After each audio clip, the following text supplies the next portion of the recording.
你这荒淫昏君，当遭天谴呐！当遭天谴呐！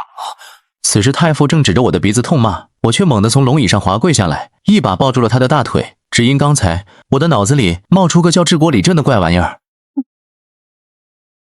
治国理政系统绑定成功。之前我天天玩世不恭，不理朝政，难道是上天也看不下去了吗？此刻系统的声音还在我的脑子里面喋喋不休。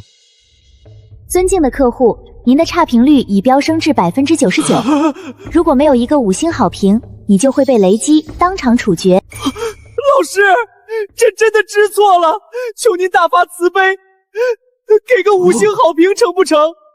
您是想要万两黄金，还是封个万户侯？只要您愿意撤销差评，朕今天就算把这皇位禅让给您也行啊！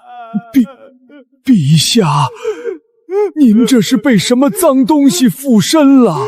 警告！警告！警告！检测到来自太傅顾长渊的10名恶评。老师啊，朕以前糊涂，贪图喜乐，残害忠心之臣，这简直不是人！求您再给朕一个重新做人的机会，朕马上就改。使不得，陛下，这可是动摇国本的大事，万使不得啊！金銮殿内死一般的沉静，太傅急得老泪纵横，连声音都带了哭腔。以丞相裴文德为首的文武百官全员进入了石化状态。此刻这画面比敌国打到京城门口还离谱。有什么使不得的？你这什么乡什么报夏，朕的性命都快保不住了，还要这破江山有什么用？老师您直说吧，到底怎么着才能撤销那个差评？差评？我是说朕过去的所作所为，在老师您心里的评价太差了。朕必须挽回。老师您要是想要钱或者想要权，朕统统都答应。只要您肯点头原谅，朕马上就颁布旨意。陛下，老臣并不稀罕什么荣华富贵，老臣一生所求不过是朝堂清正廉洁，天下百姓能有个安稳日子过呀。捕捉到关键词：清正朝堂，安居乐业。系统已为您自动匹配入门任务：勤政爱民。任务要求连续3天准时参加早朝，亲自裁断3件以上正事。任务奖励：新手超值礼包1份，失败惩罚随机天雷体验套餐1次。连续3日准时上朝，登基这3年，朕来这里的次数伸出1只手都嫌多。随机雷劈，这4个字简直就像把刀悬在我的脖子上啊！不能被雷劈！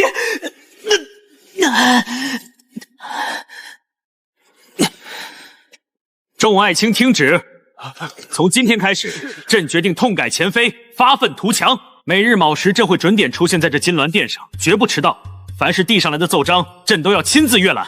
好了，退朝。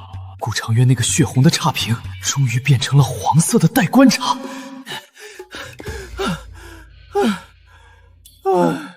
当皇帝可真是太不容易了。第2天卯时未到，天还蒙蒙亮，我顶着2圈比锅底还黑的眼圈，坐在龙椅上哈欠连天。为了不被那系统电成焦炭，昨晚我几乎整宿没敢合眼。陛下，您要保重龙体呀，要不您再回寝殿歪一会儿。闭嘴！卯时一到，文武百官踩着点走进金銮殿。当他们看到龙椅上的我时，所有人的表情都像是见了鬼，特别是丞相裴文德，他眼中闪过一丝惊讶。我没理会他们，强撑着精神。有本早奏，无本退朝。这是我登基以来第一次完整的说出这句话。百官们面面相觑，一时间竟没人敢出列，场面一度十分尴尬。这要是没人递折子，我今天的 KPI 任务完不成，回去岂不是要挨电？我赶紧把求助的目光投向了最前排的顾长渊。这位老太傅果然没让我失望，他颤颤巍巍地走出队列。启奏陛下，臣有本要奏。如今江南3州正值100年不遇的大旱，百姓流离失所，老臣恳请陛下开仓拨粮，赈济灾民。来了，第一个政务指标，这不就送上门了吗？准了，户部立调拨30万只粮食发往江南3州，不得有误。陛下，您有所不知，现在的国库账上干净的老鼠都要留点粮食走啊！实在是拿不出这么多粮食了。我眉头一皱，刚想发作，脑子里的系统警报又响了。警告：户部尚书张德昌对您的决策产生不满情绪，好评度下降中。我生生把那句混账给憋回了肚子里，脸上挤出一个和善的笑容。张爱卿别急，国库虽然空了，但朕的私库里还有钱吗？李德，传朕旨意，把朕私库里的黄金搬出一半，全部换成粮食送往江南。另外，从今天起，朕的午膳减为一菜一汤，所有节省下来的开支全部用于赈灾。此话一出，朝堂震动，百官哗然。顾长远感动的那是老泪纵横，当场跪下。陛下圣明，这真是天下苍生的福分啊！收到来自太傅顾长渊的5星好评，账户安全等级提升。丁，收到来自户部尚书张德昌的4星好评，备注：若是能全捐，则为5星。丁，收到来自礼部侍郎、工部员外郎等10位官员的好评。陛下，您的私库可是皇室的颜面，怎么能轻易动用？此举实在是不合礼法，恐怕会被后世之人传为笑柄啊！我正要反驳，兵部尚书孙武急匆匆地跑进大殿。启奏陛下，800里加急军报，北境蛮族集结10万大军，扬言要踏平我大夏呀！正午2号和3号打包送上门来了，北境的战报让金銮殿内乱作一团。这可如何是好啊？是啊，这可怎么办啊？百官交头接耳，脸上写满了惶恐。那些野蛮人真是欺人太甚！10万铁骑呀！咱们北境的驻军满打满算才5万，这仗可怎么打？陛下，蛮族凶悍，不易力敌。依老臣之见，当以和谈为上，遣使送些金银财帛，安抚一时，再做长远打算。他这话一出，立刻有不少文官附和。丞相所言极是，刀兵一起，生灵涂炭呐！我朝刚遭大旱，实在不宜再起战事。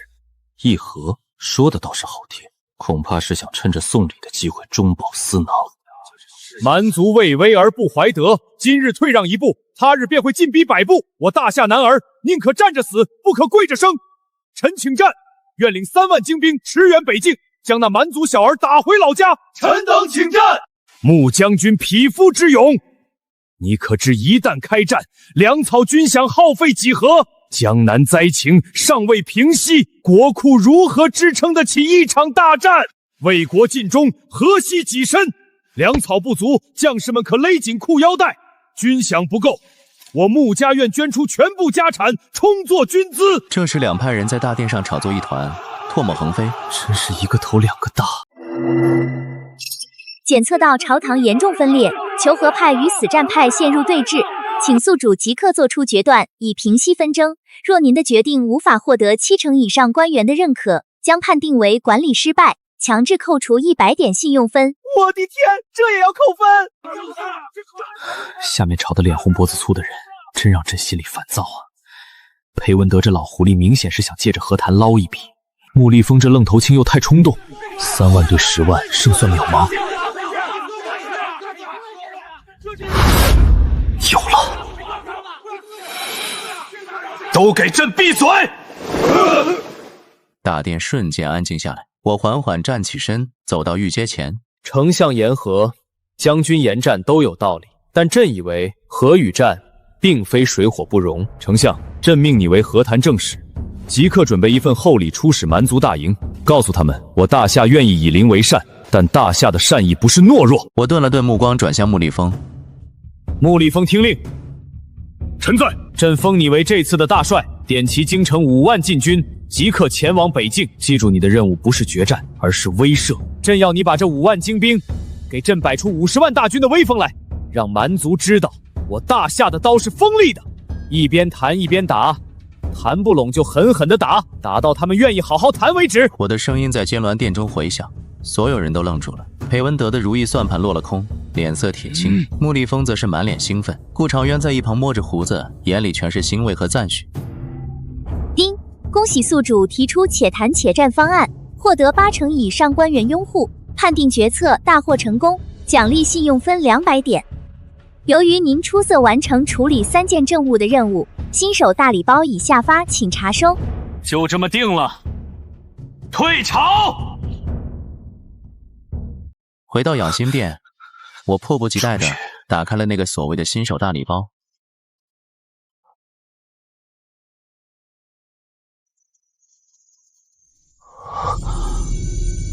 帝王心术入门篇，教你如何平衡朝堂，驾驭群臣。演出法随体验卡，使用后你说出的一句话将在小范围内强制实现。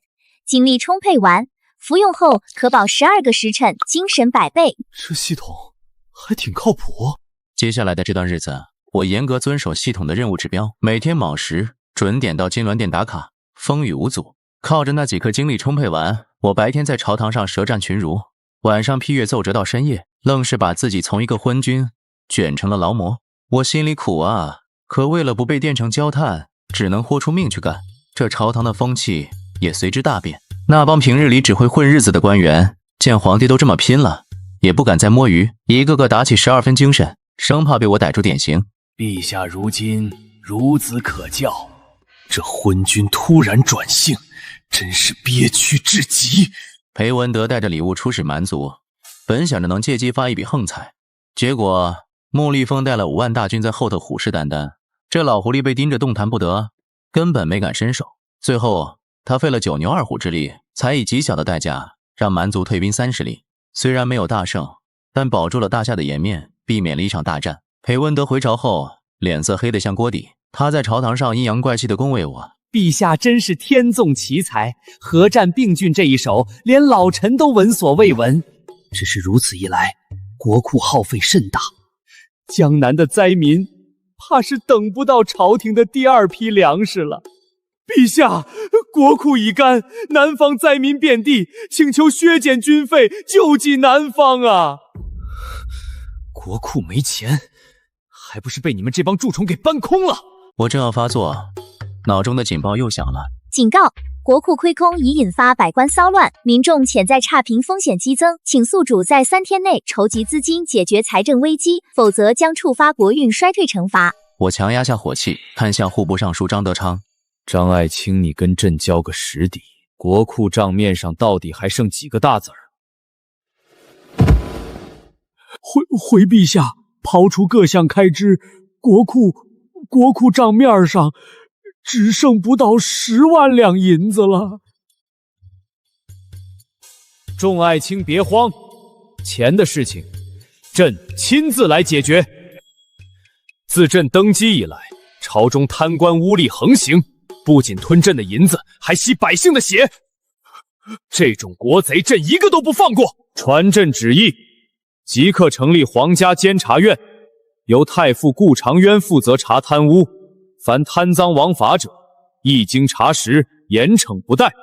所有查抄家产，悉数充入国库。朕意已决。臣领旨，谢陛下隆恩。裴文德铁青着脸站出来：陛下查贪是大事，可万一牵扯太广，怕是会动了江山根本，请您三思啊！哼，动摇根本，留着这帮蛀虫，才是真正毁了江山。朕意已决，谁求情都没用。丁，成立监察院方案获得顾长渊、穆立峰等清廉派的死忠支持，好评度疯涨。警告：裴文德及其死党对您产生强烈敌意，恶评激增。当前差评率32%。老狐狸想跟朕玩，还差得远呢。监察院成立后，顾长渊拿了我的授权，干劲十足，短短几天就揪出了10几个贪官污吏，从他们家里抄出来了金银财宝，堆满了国库，暂时解了燃眉之急。江南的第2批赈灾粮款顺利发出，北境的军饷也有了着落，我的好评率一路飙升，系统奖励了我好几颗精力充沛丸，让我感觉自己还能再卷500年，一切似乎都在向好的方向发展。然而我低估了裴文德这条老狐狸的反扑决心。陛下英明神武，泽必苍生，老臣愿捐出裴文德自己1半家产，以充国库，助陛下赈灾北伐。裴文德的举动让满朝文武都摸不着头脑，就连顾长渊都露出了困惑的表情。事出反常必有妖，这老狐狸裴文德绝对在憋着什么坏呢。果不其然，裴文德话锋一转：陛下英明，是朝廷的福气，可惜啊，总有些奸臣吃里扒外，表面一套，背后一套，辜负了信任。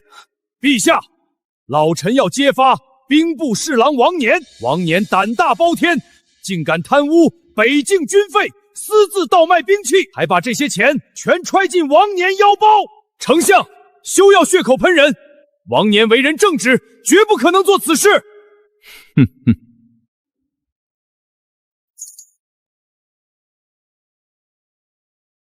是吗？这是勾结铁证，里面记录的每一笔流收支都清晰明了。穆将军还要狡辩？这里还有信，王年写给妻子的，信中洋洋得意，说发了笔大财，京中买下豪宅，人证物证全都在。王年当场吓得腿一软，穆立风气得浑身发抖，一脚踹在王年心口。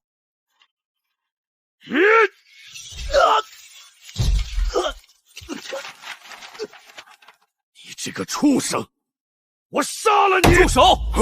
王启年贪婪是事实，但时机太过巧合。裴文德真正的目标不是王启年，而是穆立风，甚至是我。他仿佛看穿了我的心思，扑通一声跪下：陛下，王年是穆将军至亲，竟敢如此妄为！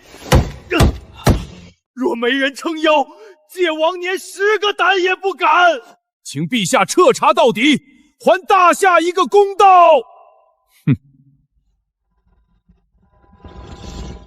还大夏一个公道，还大夏一个公道。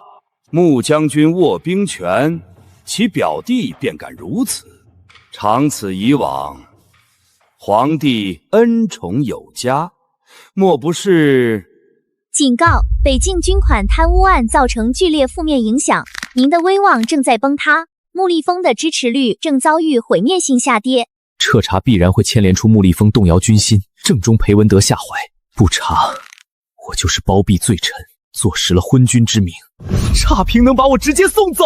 裴文德看着我，眼中闪过一丝不易察觉的快意，他以为他赢定了。我缓缓闭上眼睛，脑海中疯狂地思索着对策。帝王心术里的权谋之计闪过，却都不能完美破解眼前的困局。就在我几乎要绝望的时候，我突然想起了我的新手大礼包里还有一张一直没用的卡片，言出法随体验卡。使用后，你说出的一句话将在小范围内强制实现。我缓缓走下台阶，走到王年面前，所有人都屏住呼吸看着我。王年抬头看着朕，把你背后真正的主使当着满朝文武的面亲口说出来，使用言出法随卡。我的话音落下，整个金轮殿安静的可怕。裴文德的嘴角挂着一丝冷笑，穆立风则是一脸绝望。所有人都以为我不过是想最后挣扎一下，给穆立风一个体面。然而下一秒，异变陡生，瘫软在地的王启年身体突然僵住了，他的眼神变得空洞而迷茫。我背后真正的主使是……所有人都屏住了呼吸。裴文德脸上的笑容更深了，他甚至已经想好了接下来该如何痛斥穆立风。王年的嘴唇哆嗦着，终于吐出了那个名字：是丞相裴文德。整个朝堂炸了，裴文德脸上的笑容瞬间凝固，变成了错愕和惊恐。你得了失心疯吗？竟敢如此血口喷人！是丞相大人找到了我，他给了我一本假账，让我照着做。他说只要我扳倒了穆将军，就保我官升3级，黄金1万两。那些书信也是他伪造的。王年将裴文德的所有计划交代了出来，裴文德彻底乱了方寸，跪在地上对着我疯狂磕头。是栽赃！陛下，他一定是疯了，他在胡言乱语，他是在叛倒，是穆立风指使他叛倒我的。好你个老匹夫，竟敢如此阴险的构建于我！裴文德，你身为百官之首，竟行此等祸乱朝纲、陷害忠良的勾当，你读的圣贤书都读到狗肚子里去了吗？真是不知廉耻！真相大白，穆立峰的口碑指数爆表恢复。丁，裴文党羽人心涣散，大批官员恶意嫖价转为5星好评。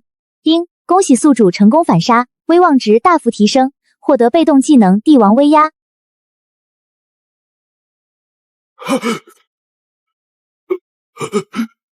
来人，将国贼裴文德拿下，打入天牢，其所有死党一律扣押，交给监察院挨个审问。王年，革去功名，永不录用。陛下，饶命啊！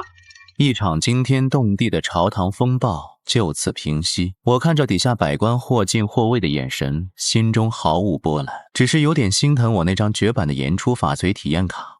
裴文德倒台后，朝廷的风气简直是焕然一新。顾长渊领着的监察院动作极快，把裴党的贪官污吏抓了个干净。然而我还没来得及高兴太久，系统就又开始作妖了。丁，检测到隐藏危机触发，强制任务已生成，朝中势力重新洗牌后，请宿主找出潜藏的最大威胁，失败惩罚，随机降低一项国运指数至危险值。裴文德那一党刚被连根拔起，按理说朝堂应该消停一阵子才对。这系统说的威胁到底是什么？就在我琢磨的时候，顾长渊递上了一份密报。陛下，监察院在查抄裴党家产时发现了一些奇怪的账目。水云、水镜，这些人查到身份了吗？臣派人彻查了江南所有富商大宅，都对不上号。这些人凭空出现又凭空消失，查无此人。能让裴文德小心翼翼记录的，绝不是普通人。丁，检测到宿主接触关键线索，任务进度5%，建议谨慎行事。盘踞江南，连监察院都查不到，看来这趟水比朕想的还要深。我立刻召集了几个心腹重臣密议，穆立峰、顾长渊、张德昌，还有几个年轻有为的新晋官员。诸位爱卿，这些年朝廷拨往江南的赈灾款、修堤款，恐怕有大部分流入了他们手中。朕怀疑江南暗藏着一股不为人知的势力。陛下，若真如此，这个窟窿怕是……他没敢说下去，但所有人都明白，江南3州富庶历来是朝廷的钱袋子，若是那里被什么势力渗透，后果不堪设想。陛下，老臣倒是想起一事，30年前江南曾有一个帮派叫水镜会，专门做些走私贩盐的勾当，后来被朝廷剿灭了。会不会是死灰复燃？有这个可能。张爱群，你立刻调出这30年来所有江南官员的履历，重点查那些从基层一路升上来的，看看有没有可疑之处。是。陛下，不如让末将带人去江南走一趟。不妥，你一个大将军突然去江南，目标太大，会打草惊蛇。我思索片刻，突然想到一个主意。传旨，朕要微服私访江南，体察民情。陛下万万不可，您乃万金之躯，岂能轻易涉险？有些事必须亲眼所见才能确认。放心，朕会带足护卫，乔装打扮，不会有事。你挑20个最精锐的禁军，换上便装跟朕同行。是，陛下。记住，这次行动绝对保密，谁敢泄露半个字，杀无赦。3天后，我带着穆立峰和20个禁军高手悄悄出了京城。为了不引人注意，我们假扮成一支商队，我这个皇帝则变成了商队少东家。一路南下，越接近江南，我越觉得不对劲。沿途到处都能听到关于水镜会的传闻。听说了吗？镇南的李大户又给水镜会送了5000两银子。那能不送吗？不送的话，他家的货船还想不想在运河上走了？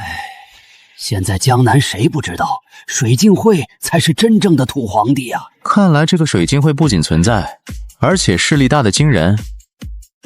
到了江南府城，我们住进了一家不起眼的客栈。当天夜里，我让几个禁军扮成酒客去打探消息，他们带回来的情报让我震动。少东家，属下打听到，这水镜会简直无法无天，他们控制了江南大半的生意，凡是做买卖的都得向他们交保护费，不交的，轻则货物被抢，重则人都会消失。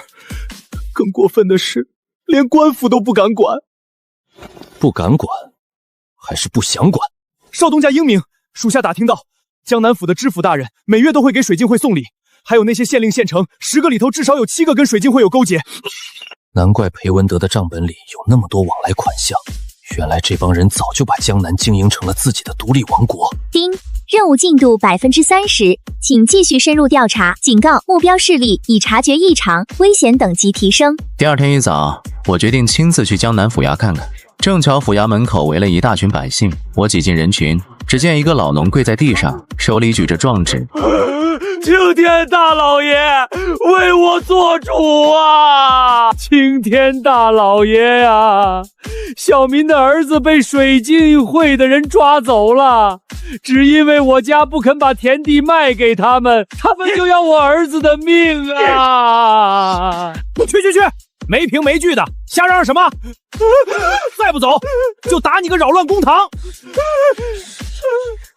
财啊！老农哭得更凄惨了，周围百姓敢怒不敢言。我正要上前，穆立峰就拉住了我。少东家不可冲动，咱们现在身份敏感。我深吸一口气，强压下怒火。穆立峰说的对，现在还不是动手的时候，我得先摸清这个水镜会的老巢在哪儿，头目是谁。终于在第7天，一个禁军带回了重要情报。少东家，属下跟踪了一个水镜会的小头目，发现他每隔3天就会去城西的镜花楼。那楼表面上是个青楼，实际上戒备森严，出入的都是些练家子。禁军密报，属下看到江南知府和几个富商都进去过。干得好！当天夜里，我带着穆立峰和10个最精锐的禁军，悄悄摸到了镜花楼附近。这楼果然不简单，表面上灯红酒绿，歌舞升平，实际上暗哨密布。少东家，这楼果然不简单，暗哨密布，至少有50个高手把守。观察了整整1个时辰，终于，一顶官轿停在了楼前。江南知府袁清风从轿子里下来，他左右看了看，匆匆走进了镜花楼。又过了半个时辰，楼里2楼的一间雅室亮起了灯。我使了个眼色，几个禁军立刻飞身过去，贴在窗户边偷听。里面传来袁清风谄媚的声音：“会长大人，这个月的孝敬已经备好了，足足5万两。另外，朝廷新拨下来的修堤款，下官也按您的吩咐报上去，说要20万，实际上10万就够了，剩下的……做得不错，不过袁大人，最近京城来了些生面孔，你可注意到？会长是说，朝廷派人来查了？查又如何？这江南是咱们的地盘，这些年咱们安插在朝中的人可不是吃素的，就算闹到皇帝那里，也翻不起什么漏花。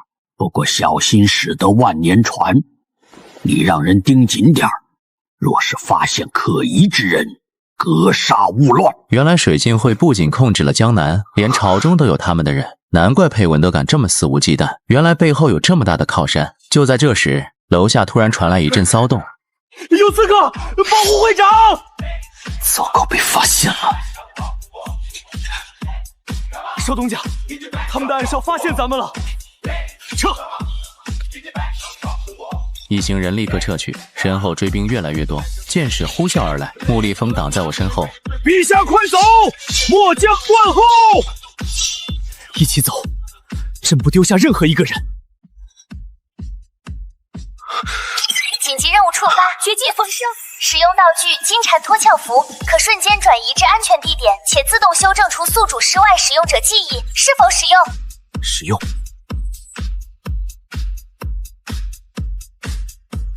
可恶，人呢？给我搜！我们趁着夜色连夜赶回了京城。回到皇宫，我立刻召集重臣。诸位，朕这次微服私访，亲眼见证了江南的乱象，当地官员与富商勾结，贪墨赈灾2款，百姓苦不堪言。我把调查的结果一一道来，满朝文武震惊失色。陛下，若真如此，这水镜会怕是已经将江南……传旨调穆立峰3万精兵南下，名为演习，实则包围江南。同时让监察院配合刑部，把朝中所有跟裴文德有往来的官员全部秘密控制起来，逐一审问。朕倒要看看这水镜会的触手到底伸到了哪里。丁，任务进度80%，即将完成。最终目标捣毁水镜会总舵，擒获幕后主使。江南的水镜会终究没能翻起什么浪花。穆立峰带着金兵，几乎是势如破竹。处理完这件事，江南知府袁清风连同那个神秘的会长一并被索拿归案。审讯的结果让我惊出一身冷汗。那个所谓的会长，竟然是前朝皇室的一脉，隐姓埋名30年，就等着把大夏的根基挖空。消息传回京城那天，张德昌激动地对我回报：陛下，陛下呀！从水镜会总督查抄出来的金银，足有8000万两，8000万两啊！咱们大夏10年的岁入都没这么多，国库他现在连门都快关不上了。丁，恭喜宿主，任务圆满达成，获得龙神守护免死金牌1枚。龙神守护免死金牌，复活甲都有了，朕还怕啥？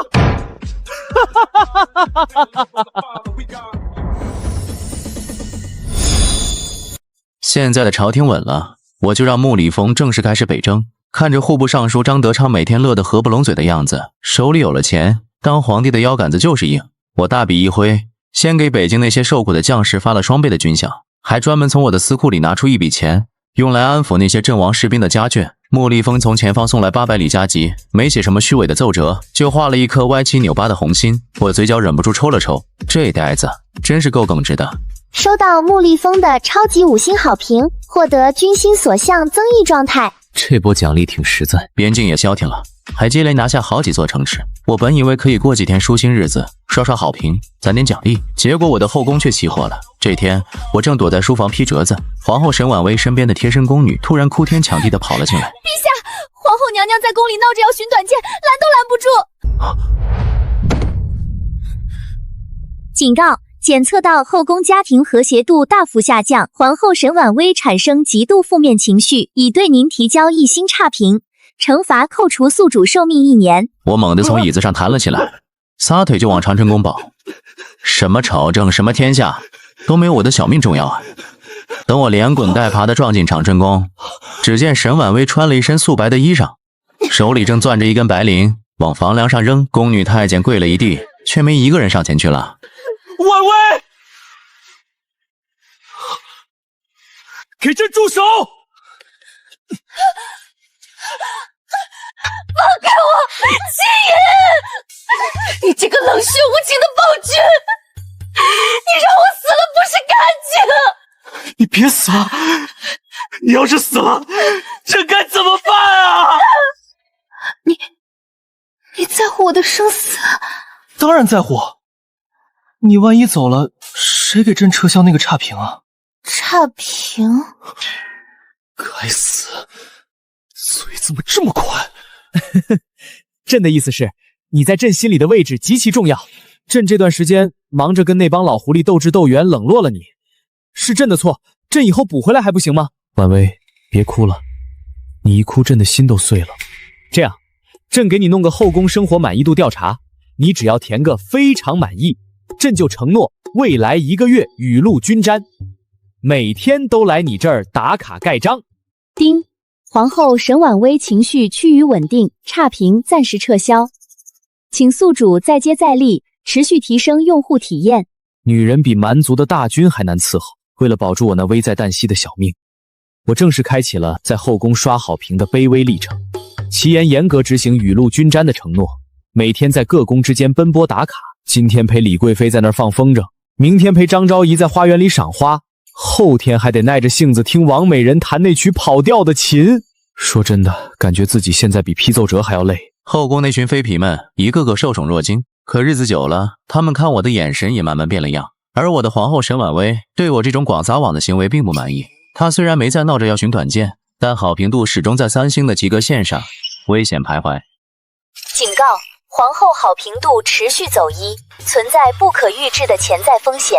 听着系统给我发的消息，这让我愁得连觉都睡不稳。这天我硬着头皮晃悠到了长春宫，沈婉薇正坐在院子里的树荫下看书，见我来了，连眼皮都没抬一下，全当我是个透明人。我舔着脸凑过去，嘿嘿一笑：“婉薇，钻研什么神功呢？给朕也开开眼。”史书。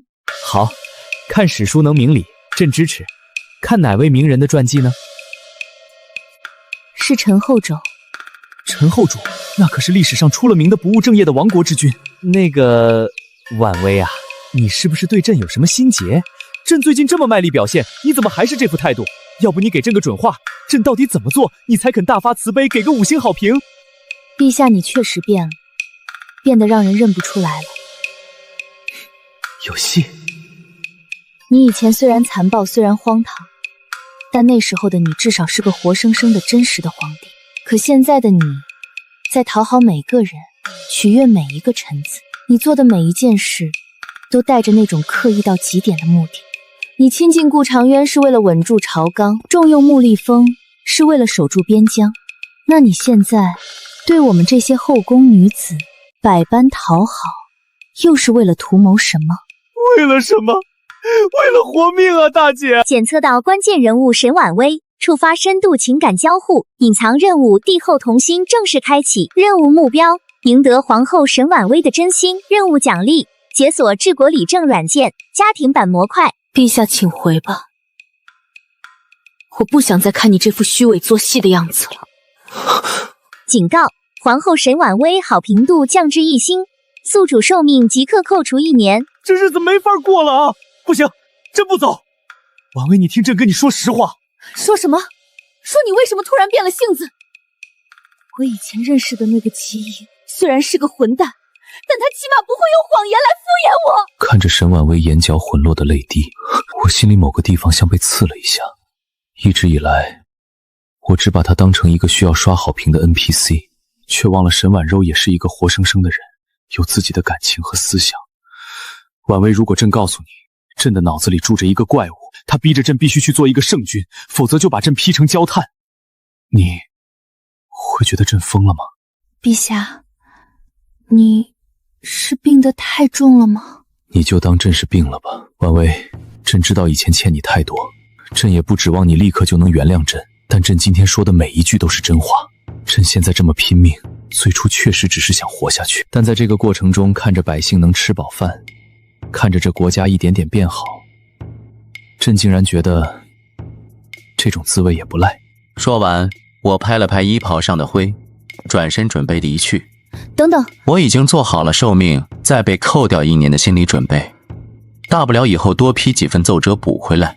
你说那个要你命的东西，它长什么样？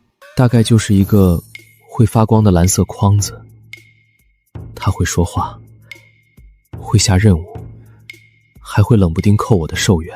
我说完，自己都觉得离谱，苏婉薇却陷入了沉思。过了许久，她从怀里掏出一个绣工精致的小香囊递给我，这是我母亲留下的，里面放了些凝神静气的草药，你带在身上吧。我接过香囊，一股沁人心脾的药草香钻进鼻口，让我原本躁动不安的心竟然真的平静了不少。我抬头看她，她却慌乱地转过脸去。丁，皇后沈婉薇好评度上调至4星，帝后同心任务进度达成10%，宿主寿命恢复。多谢婉薇。打那天起，我和沈婉薇之间的气氛变了。沈婉薇不再对我冷言冷语。沈婉薇虽然话还是不多，但看我的眼神温柔了不少。她开始操心我的饮食起居，偶尔在我熬夜改折子的时候，还会亲自送来一碗热气腾腾的参汤。我虽然照样去各宫打卡，但留在长春宫的时间明显越来越长。我们开始像正常的两口子一样，会凑在一起下局棋，或者聊聊琐碎的小事。我也会跟他吐槽那个蓝框子有多么不讲理，他就静静的听，偶尔还会帮我出出主意。我这才发现，我的这位皇后其实聪明绝顶，她对国事的见解甚至比朝堂上那些只会和稀泥的大臣还要高明。有了她的助力，我处理起政务来更是如虎添翼。陛下，朝臣们各执一词，实则关键在此处的陈粮调拨。朕竟没发现，朕的皇后竟是如此聪明绝顶。丁，帝后同心任务进度达到50%，开启情感深度洞察功能，可查现特定人物对您的实时好感原因。这功能简直是及时雨。目标：皇后沈婉薇，实时好感度75，信任与怜悯交织，好感来源认为陛下虽然脑疾缠身，但本性不坏，且有一颗向善之心，值得扶持拉拢。合着在他心里，我还是个有上进心的傻子。日子一天天过去，大夏在我和系统的共同努力下蒸蒸日上，国库充盈，百姓安乐。我的好评率稳定在了 95% 以上，系统也很久没有对我发出过警告了。当个圣君似乎也没那么难，直到太后寿辰那天。太后是裴温德的亲妹妹，自从我把裴家连根拔起后，她就躲在慈宁宫里吃斋念佛，对我这个亲儿子从来没给过好脸色。我想着为了刷满全员好评，决定给他办一场前所未有的盛大寿宴。寿宴上丝竹管弦，好不热闹。我正端着酒杯，寻思着过去说几句吉祥话哄哄老太太，太后却突然站了起来。皇儿，哀家今天也给你准备了一份大礼。我心里咯噔一下，直觉要坏。只见太后一拍手，一个穿着道袍的家伙拿着桃木剑就冲了进来。大胆邪祟，竟敢占据龙体，祸害人间，还不快快给贫皂现出真身！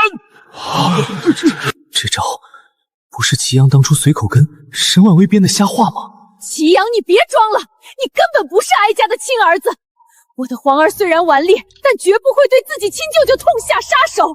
你肯定是被什么妖孽附了身！诸位爱卿，你们都被这皮囊给骗了。现在的上面坐着的那位是个假货。朝堂上一片混乱，大臣们看我的眼神瞬间从敬畏变成了怀疑。毕竟我性情突变是不争的事实。顾长渊和穆立峰想站出来帮我说话，却被太后的气势给压了下去。哀家是你的亲生母亲。这是真的吗？太后娘娘，这可不能乱说啊！警告：妖魂夺舍流言正疯狂扩散，您的信誉度即将归零，账户安全等级进入红色预警。太后为了给他哥报仇，连亲儿子的命都不打算留了。这位仙长，你说陛下被夺了舍，可有真凭实据？贫道这双眼能识破世间一切虚幻，陛下身上妖气冲天，错不了。哦，既然仙长法术通神，那不如也帮本宫瞧瞧。说罢，他缓缓走近，那道士一脸轻蔑，刚要开口忽悠，却在看到沈婉薇从袖子里划出的东西时，脸色惨变。那是我之前从系统商店兑换给他的一个小道具——破妄神符。我当初也就是拿来哄他开心的，没想到他一直随身带着。只见那道士额头上冷汗往下淌，眼神惊恐地往后退。沈婉薇根本不给他解释的机会，直接将符纸往前一拍。那道士像见了阎王一样尖叫一声，撒腿就想跑。可惜已经晚了，神符无火自燃，一道金光轰在道士背心，只听呲溜一声，道士身上那道袍竟然变成了一件囚服，一个写着天牢字样的腰牌也从他怀里滚了出来。真相大白，这哪是什么得道高人，分明是太后从牢里拎出来的替死鬼。我长长的出了一口气，转头感激地看向沈婉薇，关键时刻还是我媳妇儿靠谱。我弯腰捡起那块腰牌，冷冷地看向太后。母后，这就是您送朕的大礼。朕看您是累了，该歇着。丁，危机化解，皇后沈婉薇忠诚度满级，隐藏任务帝后同心原版完成，家庭版模块正式激活，开启新功能亲情账户，当前账户持有人太后余额-10086。太后啊太后，既然你不顾母子情分，那就别怪儿子祁真按规矩办事了。太后意图栽赃，这罪名太重，我没当场发作，只是让人把太后送回慈宁宫静养。说白了，就是把太后软禁了。账户持有人太后，状态恶意值爆表，已触发因果反噬效果。效果说明，持有人每对宿主产生一次恶意，其自身将遭遇等同程度的倒霉事件。接下来的日子，慈宁宫的消息天天往我这传。太后昨晚喝水呛着了，今天走路崴了脚，明天吃饭塞了牙。他正骂我呢，房梁上掉下来一只耗子。几天下来，太后彻底老实了，整个人颓废的不行。丁，检测到太后恶意值归零，已进入悔过状态。对付这种拎不清的老太太，有时候玄学比法律管用。太后悔过的消息传到我耳朵里时，我正和沈婉薇在御花园里赏牡丹。还是我的皇后厉害，一张破望符不仅解了朕的围，还治好了母后的顽疾。陛下当初兑换神符时可不是这么说的，只说是哄我开心的小玩意儿。陛下是天子，臣妾自然要护着，更何况那道士的伎俩也配在陛下面前班门弄斧。陛下，慈宁宫来人了，说太后娘娘请您过去用午膳，还亲手炖了您小时候爱喝的莲子羹。这老太太从前对我避之不及，如今倒是主动示好起来。陛下去吧，毕竟是母子，总得给她个台阶下。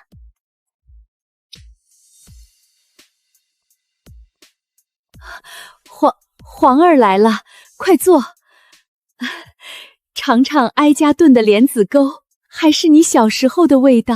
想起小时候，裴维德还在时，太后也常炖这个给我喝。只是后来裴家倒了，他便再也没对我有过好脸色。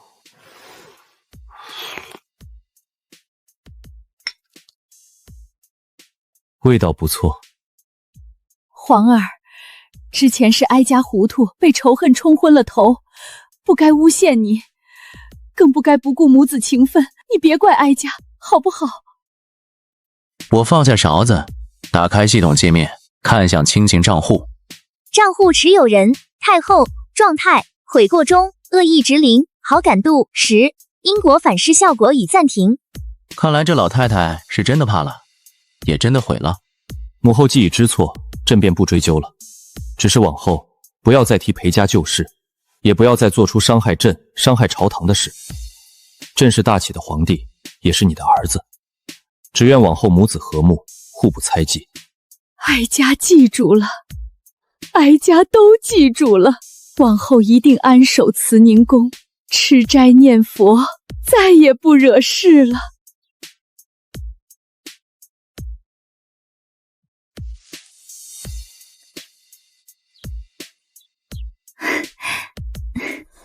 陛下，太后娘娘没为难您吧？没有，老太太倒是真的悔过了，多亏了我的皇后，不然朕现在还被流言缠身呢。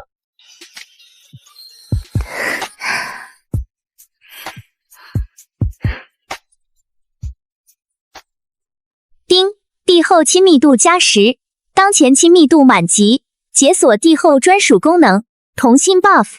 宿主处理政务效率提升50%，沈婉薇可协助宿主批阅奏章。这系统倒是贴心，不过有沈婉薇在身边，别说效率提升50%，就算是100%，我也觉得心甘情愿。在之后的几年，大齐在我这个劳模和沈婉薇这个贤内助的治理下，正式进入了全盛时期。我们办学校，让农家子弟也能读书，改税法让富人多出钱，穷人少纳粮。我还带头搞什么皇家科技院，弄出了高产的水稻，造出了更先进的武器。数年后，大夏朝成为了这片大地上最强盛的帝国。我也攒够了足够的好评，系统终于发出了最后的声音。丁，恭喜宿主完成终极成就，千古一帝治国理政软件功德圆满，即将解绑，临别礼包，宿主及挚爱寿命无限延展。我看着沈婉薇依偎在我肩头，看着这盛世江山，那一刻我突然觉得，那个折磨了我几年的蓝筐子其实也挺可爱的。如果没有他，我大概还是那个荒唐的昏君。而现在，我拥有了最好的江山和最爱的他。